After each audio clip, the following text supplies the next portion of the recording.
Hello बच्चों, तो चलिए आज हम 9th क्लास की क्षितिज भाग 1 का पहला पाठ पढ़ेंगे, दो बैलों की कथा। इसके लेखक हैं प्रेमचंद। प्रेमचंद हमारे हिंदी साहित्य के बहुत बड़े लेखक हैं, कहानीकार हैं, जिन्होंने बहुत अच्छी अच्छी कहानियाँ लिखी हैं। तो पहले इनके बारे में थोड़ा सा जान लेते हैं कि प्रेमचंद जी जो थे उन्होंने अपने साहित्य के संसार में इनका बहुत व्यापक क्षेत्र है और उसमें उन्होंने मनुष्य के ही लिए नहीं बल्कि पशु पक्षियों के लिए भी बहुत सी कहानियाँ लिखी और उसमें उनकी अद्भुत आत्मीयता मिलती है। आत्मीयता मतलब बिल्कुल दिल से उनके अंदर वो भाव था कि वो जिस प्रकार से मनुष्य के लिए अपना प्रेम रखते थे वैसा ही वो संवेदनाएं अपने पशु पक्षियों के लिए भी रखते थे। अभी बड़ी से बड़ी बात को सरल भाषा में सीधे और संक्षेप में कहना प्रेमचंद के लेखन की प्रमुख विशेषता है। अभी प्रेमचंद जी जो थे वो बहुत बड़ी बड़ी बातें, बड़ी गूढ़ बातें कह देते थे, लेकिन बड़े सीधे सरल शब्दों में। तो आपको इसकी कहानियाँ जो हैं वो बड़ी आसान भाषा में है, इसमें भाषा बिल्कुल कठिन नहीं है, आपको बिल्कुल बड़े आराम से ये समझ में आ जाएगी। और यही इनकी कहानियों की विशेषता है। क्या विशेषता है? भाषा सरल है, सजीव है, बिल्कुल एकदम चित्रण आपकी आंखों के आगे आएगा और मुहावरेदार भाषा और बहुत सारे मुहावरों का प्रयोग किया गया है। और उसमें उन्होंने अरबी, फारसी और अंग्रेजी के प्रचलित शब्द जो बोलचाल की भाषा में चलते हैं उन शब्दों का भी प्रयोग इन्होंने बड़ी कुशलता पूर्वक किया है। अभी जो आपके पाठ का नीचे का जो पैराग्राफ है लास्ट, उसमें हमारे पाठ का सारांश होता है, उसको देखते हैं। दो बैलों की कथा के माध्यम से प्रेमचंद के कृषक समाज और पशुओं के भावात्मक संबंध का वर्णन किया है। यहाँ पर इन्होंने दो बैलों की कथा सुनाई है और उससे उन्होंने कृषक समाज, जो किसानों का समाज होता है, उसमें और पशुओं के जो संबंध होते हैं, किसानों का जो उनके बैलों से संबंध है, जो पशुओं से संबंध होता है, उसको वर्णन किया है। यहाँ पर आपको पता होगा गांव में जो किसान होते हैं वो बैल पालते हैं, गाय पालते हैं, बकरी पालते हैं और उसी से उसका जीवन चलता है। बैल उनका मदद करते हैं उनके खेतों की जुताई और रुपाई करने में, तो गुड़ाई करने में। तो वो जो बैल हैं वो उनके जीवन का आधार होते हैं बच्चों, वो लाइफ लाइन होते हैं उनकी। अगर बैल किसी का किसान के पास ना हो तो उसकी खेती अधूरी हो जाती थी, उसके जीवन की आय खत्म हो जाती थी। तो बैलों से उनका कैसा संबंध है उसका वर्णन इस कहानी में किया है। इस कहानी में उन्होंने यह भी बताया कि स्वतंत्रता सहज में नहीं मिलती, उसके लिए बार बार संघर्ष करना पड़ता है। और उन्होंने यहाँ पर एक और बात उठाई है कि अगर हम स्वतंत्र हैं तो हम बहुत खुश होते हैं और स्वतंत्रता कितनी प्यारी होती है हमको, लेकिन स्वतंत्रता इतनी आसानी से नहीं मिलती, हमें बहुत संघर्ष करना पड़ता है। आप लोगों ने हमारी आज़ादी के बारे में भी पहले बहुत पढ़ा होगा कि हमें भी जब अंग्रेज़ों से स्वतंत्रता मिली तो इतना आसान नहीं था, हमारे बहुत से स्वतंत्रता सेनानियों ने अपनी जान तक कुर्बान करी है। यहाँ बैलों के माध्यम से उन्होंने ये बताया है कि स्वतंत्रता पाने के लिए हमें बहुत संघर्ष करना पड़ता है। इस प्रकार परोक्ष रूप से यह कहानी आज़ादी के आंदोलन की भावना से जुड़ी है। और जिस समय ये कहानी लिखी है उन्होंने, उस समय कौन सा समय था? जब अंग्रेज हमारे ऊपर शासन कर रहे थे, उस काल के हैं प्रेमचंद। तो उस समय जो यातनाएं, जो परेशानियां यहाँ पर झेलनी पड़ती थी, उसको उन्होंने बैलों के माध्यम से इस कहानी में चित्रित किया है। इसके साथ ही इस कहानी में प्रेमचंद ने पंचतंत्र और हितोपदेश की कथा परंपरा का उपयोग और विकास किया है। अभी पंचतंत्र की कहानियाँ आपने पढ़ी होंगी, शेर और बिल्ली और चीता, इस सब की कहानियाँ पंचतंत्र में बड़ी अच्छी कहानियाँ हैं, उनका वर्णन है, उनका भाव लिया है। और हितोपदेश जिसमें हम कहानियों के माध्यम से किसी को उपदेश देते हैं, ऐसे भाव इस कहानी में आपको देखने को मिलेंगे। तो चलिए, कहानी को आपकी पुस्तक में है, आप उसकी रीडिंग करिएगा। यहाँ हम कहानी का सारांश पढ़ते हैं। सारांश देखिए। दो बैलों की कथा। जानवरों में गधे को सबसे बुद्धिहीन माना जाता है। अभी जो जानवर होते हैं उसमें गधे को बुद्धिहीन माना जाता है। जब किसी को हम बेवकूफ़ या बुद्धिहीन कहना चाहते हैं तो हम कहते हैं निरा गधा है ये। तो ऐसा क्यों है? ये एक मान्यता चली आ रही है कि गधे में बुद्धि कम होती है। तो यहाँ पर अगर हम किसी को गधा कह रहे हैं, मतलब हम प्रत्यक्ष परोक्ष रूप से क्या कह रहे हैं? इनडायरेक्टली कि इसके पास बुद्धि नहीं है। तो क्योंकि वह सबसे सीधा और सहनशील है। अभी यहाँ पर उसको बुद्धिहीन कहना बिल्कुल ठीक नहीं होगा, क्योंकि उसको वो कैसा होता है जानवर, वो बहुत सीधा जानवर होता है, वो किसी को कोई नुकसान नहीं पहुंचाता। और कैसा होता है, सहनशील होता है, बहुत टॉलरेंस होती है उसके अंदर। गधे के ऊपर कितना सामान बोझा डाल दिया जाता है और वो उसको ढोता जाता है, और कभी किसी को मारता हो या कुछ करता हो, परेशान करता हो, कुछ नहीं, मालिक उसके ऊपर बोझा डालता जाता है और वो उसको ढोता रहता है। तो गधा कैसा होता है, सीधा और सहनशील होता है। वह सुख दुख या हानि लाभ दोनों में ही एक समान रहता है। अब गधे को कैसा पशु बताया है कि उसके सुख हो चाहे दुख हो, चाहे उसको हानि हो चाहे लाभ हो, वो हम सब तरफ से एक जैसा रहता है।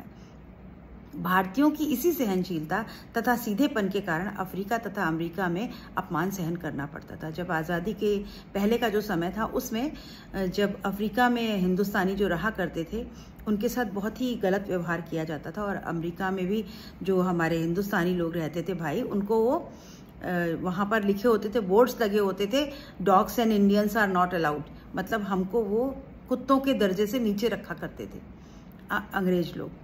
और हमारे ही देश में आकर के हमारे ऊपर उन्होंने शासन किया और हमको गुलाम बना के रखा। तो उस समय जितने लोग थे, सबका खून खौला करता था। इस स्वतंत्रता पाने के लिए सब कोई संघर्ष में रहता था कि किसी तरह से हमको इनसे आज़ादी मिल जाए। तो उसी का वर्णन यहाँ किया जा रहा है। गधे से थोड़ा ही कम सीमा प्राणी है बैल, सीधा प्राणी है बैल। अभी गधे से कम, आगे देखिए, गधे से थोड़ा ही कम सीधा प्राणी है बैल। अभी जो बैल है वो थोड़ा सा कम सीधा है, मतलब सीधा वो भी है, लेकिन गधे से थोड़ा डिग्री कम है। उसका स्थान गधे से नीचा है, क्योंकि वह कभी कभी अड़ जाता है। अगर हम सीधेपन की बात करें तो गधा ज़्यादा सीधा, वो ऊपर नंबर पे आता है, पहले नंबर पे, दूसरे नंबर पर बैल, यानी बैल जो है वो थोड़ा नीचे है, क्योंकि वो कभी कभी अड़ जाता है। अड़ियल बैल होते हैं। अगर गधे को डंडा मारो तो वो आगे चलने लग जाएगा, एक बार मारो नहीं चलेगा, दूसरी बार मारने पे चल देगा। लेकिन बैल अड़ जाते हैं, नहीं चलूंगा तो नहीं चलूंगा, तो बैल को बहुत डंडे मारने पड़ते हैं, तो वो अड़ियल होते हैं, इतने सीधे नहीं होते। झूरी के पास हीरा और मोती नाम के 2 बैल थे। अभी झूरी एक किसान था, उसके पास 2 बैल थे, हीरा और मोती। वे दोनों ही पछाही जाति के सुंदर, सुडौल और चौकस बैल थे। अभी दोनों कैसे थे, सुंदर थे, सुडौल थे। बैल बिल्कुल हट्टे कट्टे, जो बैल जब खरीदने जाता है किसान तो वो देख के लाते कि एकदम तंदुरुस्त मजबूत बैल होनी चाहिए, तभी तो वो खेती अच्छे से कर पाएंगे, उनका हल चला पाएंगे।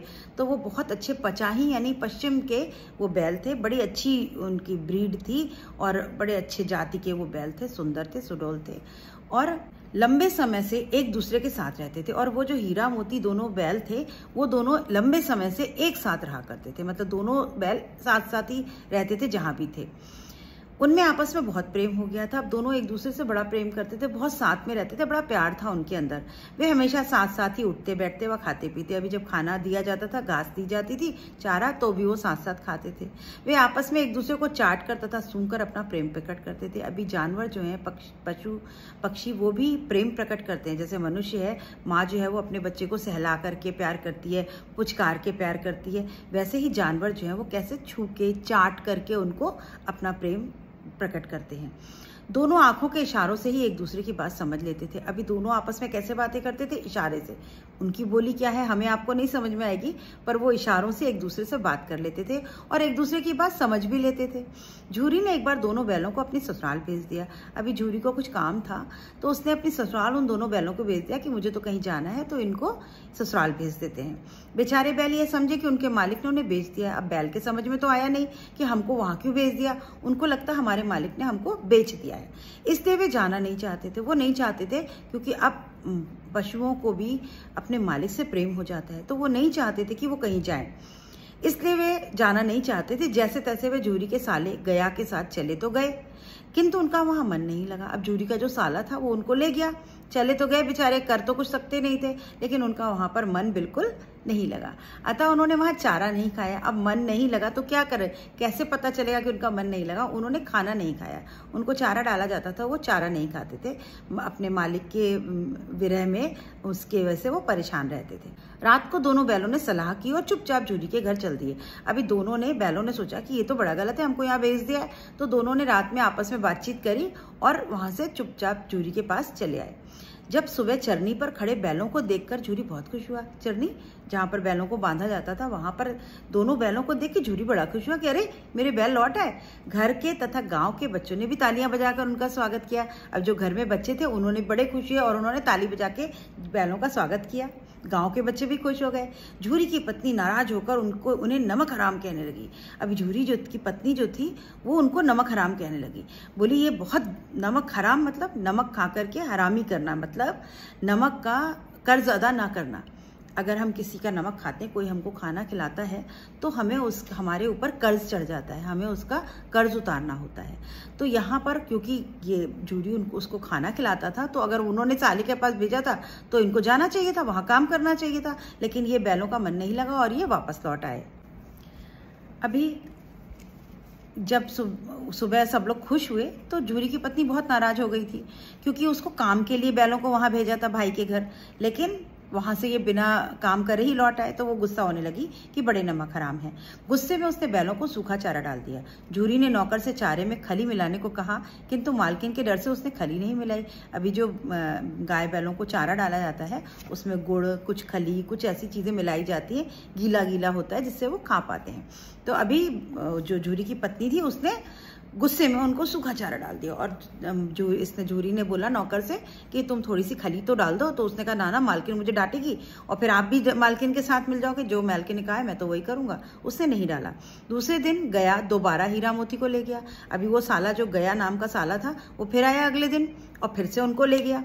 इस बार उसने उन्हें मोटी मोटी रस्सियों से बांधा। अभी उसने मोटी रस्सियों से गाड़ी में जोत दिया और खाने का सूखा चारा डाला और उसने भी वहां ले जाकर उसने कहा अच्छा ये तो भाग गए थे ना, इनके साथ तो बदमाशी करी इन्होंने, इनको मजा चखाता हूँ। उसने भी सूखा चारा दिया। उन्होंने इसे अपना अपमान समझा और अगले दिन हल जोतने से मना कर दिया। अभी बैलों को बहुत गुस्सा आया। उनको अब लगा कि मेरा अपमान हो रहा है, हमें खाने को भी नहीं दे रहा, हमें मार रहा है, हमसे गाड़ी में जोत दिया हमको। तो उन्होंने हल जोतने से मना कर दिया। अब वो अड़ गए कि हम हल नहीं जोतेंगे। तब गया ने उन्हें डंडे से मारा। फिर उन्होंने हल, जोत, जुआ सब तोड़ दिया। अभी उन्होंने क्या किया, गुस्से में आकर के जब उसको मारा गया तो उन्होंने हल भी तोड़ दिया, जोत भी तोड़ दिया, जुआ भी तोड़ दिया। एक जुआ जो बैलों के यहाँ गर्दन पे रखा जाता है जिससे वो बंधे होते हैं उसको जुआ बोलते हैं, सब तोड़ दिया और भाग गए।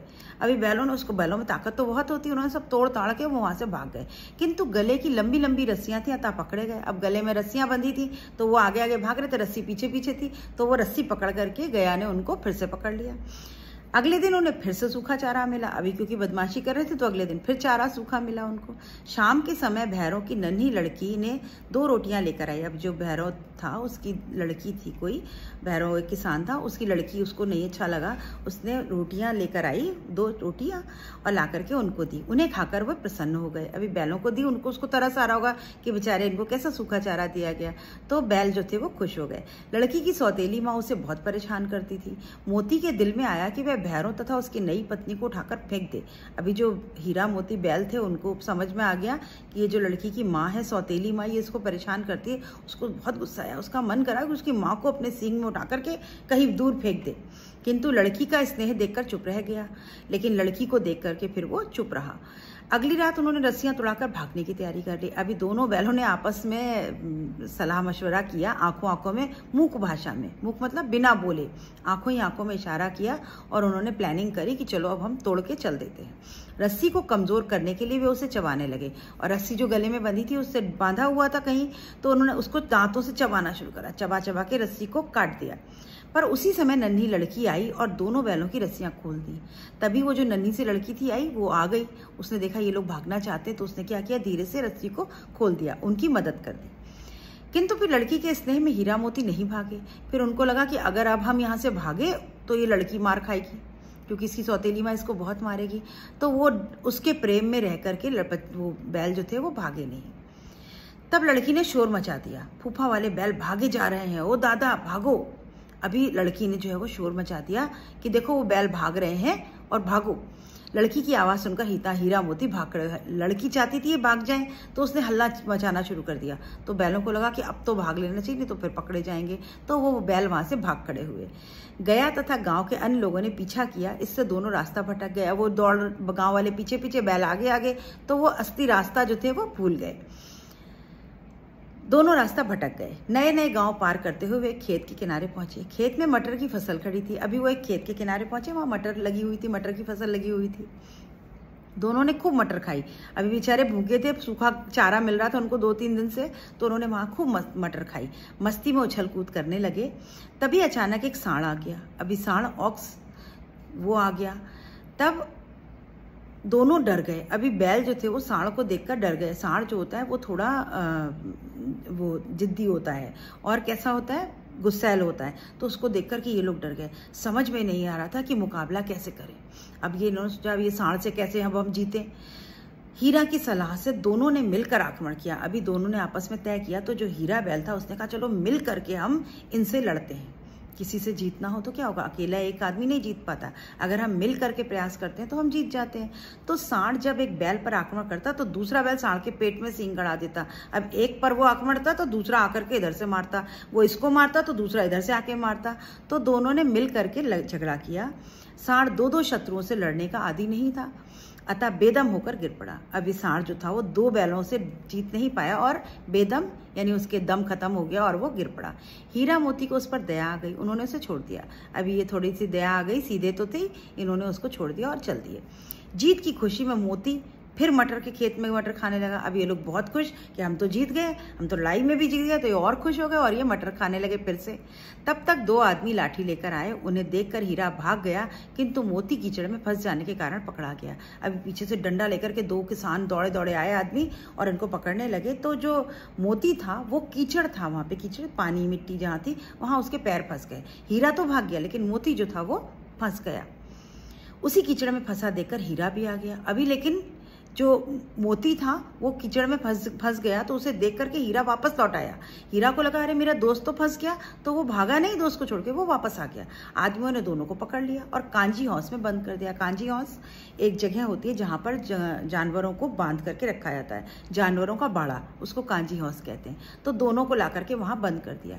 कांजी हौस में उन्हें दिन भर भी खाने को न मिला। अब पूरा दिन कांजी हौस में बंद रहे और इनको वहाँ पर खाने को कुछ नहीं मिला। वहाँ पहले से ही कई बकरियां, भैंस, घोड़े, गाय थे, बहुत सारे जानवर वहां पे थे, वो पहले से ही बंद थे। सभी मुर्दों की तरह पड़े थे। अब सब बेचारे ऐसे मुर्दे मतलब मरे हुए की तरह से वहां पड़े थे, क्योंकि किसी को भी बांधा जाता था जानवरों को। जो जानवर सड़कों पर घूम रहे होते, जिनको जो लावारिस जानवर होते, उनको ला करके ऐसे बाड़े में एक क्षेत्र में बांध दिया जाता है। खाना वाना भी कोई उनको देखता नहीं, तो सभी बेचारे मरे हुए से पड़े थे। भूख के मारे हीरा मोती ने दीवार की मिट्टी चाटनी शुरू कर दी। अब भूख इतनी लग रही थी कि जो दीवारों पर मिट्टी थी उसको वो चाट चाट के अपना पेट भर रहे थे। रात में हीरा के मन में विद्रोह की भावना उत्पन्न हुई। उसने सींगों से दीवार पर वार करके कुछ मिट्टी गिरा दी। अभी हीरा को बहुत गुस्सा आया। उसका मन कर रहा था कैसे विद्रोह करूं, कैसे मैं यहाँ से निकलूं, क्योंकि किसी को भी अगर हम बंधन में रखते हैं तो वो आज़ाद होना चाहता है। बंधन में रहना किसी को पसंद नहीं। तो उसने क्या किया, सींग मार मार करके दीवार की जो मिट्टी थी उसको तोड़ दिया। लालटेन लेकर आए चौकीदार ने उनको कई डंडे मारे और मोटी रस्सी से बांध दिया। अभी चौकीदार लालटेन लेकर आ गया। उसने देखा कि ये बैल तो जो है ये मिट्टी ही तोड़ रहा है, तो उसने और मोटी रस्सी से बांध दिया इनको। मोती ने उसे चिढ़ाया। अभी मोती ने उसको चिढ़ाया कि अच्छा और चले थे हीरो बनने, बहादुर बन के मिट्टी तोड़ी, लो अब और मोटी रस्सी से बांध दिए गए। हीरा ने उत्तर दिया, यदि दीवार गिर जाती तो कई जानवर आज़ाद हो जाते। तब हीरा ने कहा अगर मैं ये दीवार गिरा देता तो ये सारे जानवर आज़ाद हो जाते। हीरा की बात सुनकर मोती को भी जोश आ गया। अभी मोती ने कहा बात तो ये सही कह रहा है, अगर हम ये मिट्टी गिरा दें तो हम यहाँ से भाग सकते हैं। उसने बची हुई दीवार गिरा दी। तो हीरा ने क्या किया, उसने बाकी हुई दीवार जो है उसको गिरा दिया। सारे जानवर भाग गए। अभी जैसे ही दीवार गिरी सारे जानवर वहां से भाग गए। गधे नहीं भागे। कौन नहीं भागा, गधे नहीं भागे। क्यों, क्योंकि गधा जो है वो सीधा जानवर, मतलब दीवार गिर गई, जाने का रास्ता है, फिर भी गधे नहीं भागे। बोले भागने से क्या फायदा, फिर पकड़े जाएंगे। अभी उन्होंने क्या जवाब दिया, बोले हम नहीं भागेंगे, भाग के भी क्या फायदा, इतनी दूर जाएंगे फिर पकड़ लिए जाएंगे। मोती ने उन्हें सींग मारकर भगा दिया। तो मोती ने उनको सींग मारा और बोला निकलो यहाँ से, बाहर भागो। हीरा ने मोती को भाग जाने के लिए कहा, किंतु मोती हीरा को विपत्ति में अकेला छोड़कर नहीं भाग सकता था। अभी हीरा जो था उसने मोती से कहा तुम भागो। हीरा को तो मोटी रस्सी से बांधा था, वो नहीं भाग पाया, तो उसने मोती से कहा तुम भागो, तुम भाग सकते हो, भागो। पर हीरा ने कहा नहीं, मैं जो हूँ वो मोती ने कहा मैं नहीं जाऊँगा, मैं तुम्हें अकेला छोड़कर नहीं जाऊँगा। सुबह होते ही काजी हाउस में खलबली मच गई। उन्होंने मोती को बहुत मारा तथा मोटी मोटी रस्सियों से बांध दिया। हीरा मोती को काजी हाउस में बंद हुए 1 सप्ताह हो गया। तो दोनों को जब आए देखा सारे जानवर भाग गए, तो इन्हीं दोनों को समझ में आया कि दोनों ने बदमाशी करी, तो उन्होंने मोती को भी मोटी रस्सी से बांध दिया और 1 हफ्ते तक दोनों काजी हाउस में बंद रहे। उन्हें कुछ खाने को नहीं मिलता था, दिन में 1 बार केवल पानी मिलता था। दोनों सूख कर ठठरी हो गए थे। ठठरी मतलब बिल्कुल सूखे, एकदम पतले दुबले हो गए थे। एक दिन नीलामी हुई। अभी नीलामी बिट लगना, बोली लगाई जाती थी कि कितने में तुम ले जाओगे, तो लोग अपनी बोली लगाते थे, जिसकी बोली ज़्यादा वो जानवर ले जाता था। एक दिन नीलामी हुई, उनका कोई खरीदार न था। अब ऐसे मरियल से बेकार से बैलों को कौन खरीदता, तो उनको कोई खरीदने वाला भी नहीं आया। अंत में एक कसाई ने उन्हें खरीद लिया। अभी कसाई जो मांस काटता है, जहाँ पर ये मांस बिकता है वहाँ पर जो काटता है जानवरों को, उसको कसाई कहते हैं। तो कसाई ने सोचा चलो हम ही काट ले लेते हैं, मांस बेच लेंगे इनको काट के। नीलाम होकर दोनों दढ़ियल कसाई के साथ चले। वे अपने भाग को कोस रहे थे। मुहावरा है भाग को कोसना, मतलब अपनी किस्मत पोड़ रहे थे कि कहाँ फंस गए हम। कसाई उन्हें भगा रहा था। रास्ते में उन्हें गाय बैल का एक झुंड दिखाई दिया। तभी उनको रास्ते में चलते चलते एक गाय बैलों का झुंड दिखाई दिया, एक समूह।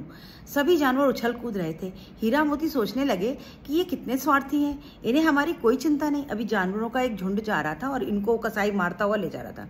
तो इनको लगा कि कितने ये लोग स्वार्थी हैं, इनको कोई फर्क नहीं पड़ रहा, ये हमें मारता हुआ ले जा रहा है। अचानक हीरा मोती को लगा कि वे रास्ते उनके जाने पहचाने। तभी उनको लगा कि अरे ये रास्ता तो कुछ जाना पहचाना सा है। उन्होंने भागना शुरू कर दिया। वो रास्ता कौन सा था, उनके अपने मालिक का। तो उनको समझ में आ गया और वो वहां से भागना शुरू कर दिया उन्होंने। और उनके कमजोर शरीर में फिर से जान आ गई। अभी जो उनका शरीर इतना कमजोर था क्योंकि 1 हफ्ते से 10 दिन से खाना नहीं मिला था, फिर भी अपने मालिक का घर याद आते ही उनके शरीर में जान आ गई और वो दौड़ लगा दी उन्होंने।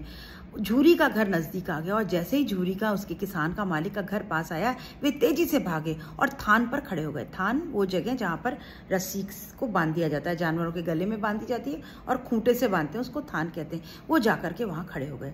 झूरी उन्हें देखते ही दौड़ा और उनको गले लगा लिया। अब झूरी जो था उसने देखा मेरे बैल वापस आ गए, वो गया, उसने उनको गले लगा लिया।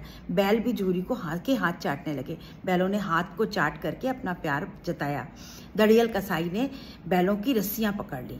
अभी जो दड़ियल कसाई था उसने बैलों की रस्सियां पकड़नी। जो कसाई था उसने जाकर के रस्सियां पकड़नी, बोला अरे ये तो मैं नीलामी में लेकर आया हूँ, ये मेरे बैल हैं। तो झूरी ने कहा ये बैल मेरे हैं। कसाई बोला मैंने इन्हें नीलामी से खरीदा है, ये बैलों को जबरदस्ती लेकर चल दिया। तो कसाई ने बोला मैंने तो पैसे देकर खरीदा है, वो जबरदस्ती उनको लेकर चल दिया। मोती ने उन पर सींग चलाया। अब मोती जो था बैल, उसने कसाई पर सींग चलाया तथा उसे भगाकर गांव से दूर कर दिया और सींग मार मार के उस कसाई को वहां से भगा दिया। झूरी ने नादों में खली, भूसा, चोकर और दाना भर दिया। अब झूरी को बहुत प्यार आया अपने जानवरों पे। उसने नाद मतलब जो बर्तन, मिट्टी का बड़ा सा बर्तन होता है, उसमें खली, चारा, भूसा ये सब डाला जाता है, गुड़, और फिर उसका चारा बनाते हैं। उसको उसमें दाने से भर दिया, अनाज से। दोनों मित्र यानी हीरा मोती उसको प्यार से खाने लगे। गाँव में उत्साह छा गया। गांव में भी सब लोग खुश हो गए। मालकिन ने आकर दोनों के माथे चूम लिए और जो झूरी की पत्नी थी वो भी मालकिन, वो भी प्यार तो अपने बैलों से करती थी, उसने भी आकर के अपने बैलों के माथे चूम लिए और सब खुश हो गए और हीरा मोती भी खुश हो गए। तो ये खुशी किसकी थी? अपनी आज़ादी की। किसी को भी बंधन में रहना पसंद नहीं है। जैसे हम लोग भी, हम भारतीय भी आज़ादी से पहले अंग्रेज़ों के चंगुल में थे। अंग्रेज भी हमारे ऊपर बहुत अत्याचार करते थे बच्चों। जनता को खाने को नहीं मिलता था। हमारा यहाँ गेहूं का पैदावार इतनी अधिक होती थी, पर अंग्रेज हमारा सारा गेहूं ले जाते थे और जो सड़ा हुआ लाल गेहूं होता था वो हम भारतीयों को दे देते थे खाने के लिए। अकाल पड़ा तो कितने लोग भूखों मर गए, लेकिन अंग्रेजों को दया नहीं आई और वो आराम से हमारा पैसा, रुपया, सोना, चांदी सब नोच के ले गए और हमारे ऊपर अत्याचार करते रहे। और हमने ये आज़ादी बहुत मुश्किल से पाई है, बहुत संघर्ष से पाई है। तो अपने देश से हमें प्यार करना है, अपनी इस आज़ादी से, स्वतंत्रता से प्यार करना है, क्योंकि बंधनों में रहना किसी को पसंद नहीं। तो ये है 2 बैलों की कथा, प्यारी सी कहानी। मुझे उम्मीद है कि आपको कहानी समझ में आई होगी। अभी इसके जो मुख्य बिंदु हैं और जो इसके शब्दों, कठिन शब्द हैं वो, और प्रश्न उत्तर, ये हम लोग अगले वीडियो में देखेंगे। तो तब तक आप बच्चे अपनी पढ़ाई करते रहिए और मेरे वीडियो को लाइक, शेयर, सब्सक्राइब करिए। कमेंट्स भी लिखिए कि आप और क्या चाहते हैं, आपको क्या समझ में नहीं आया, तो मैं आपको कमेंट्स में रिप्लाई करूँगी या आपकी इच्छा अनुसार मैं अगला वीडियो बनाऊँगी। तब तक के लिए गुड बाय, थैंक यू।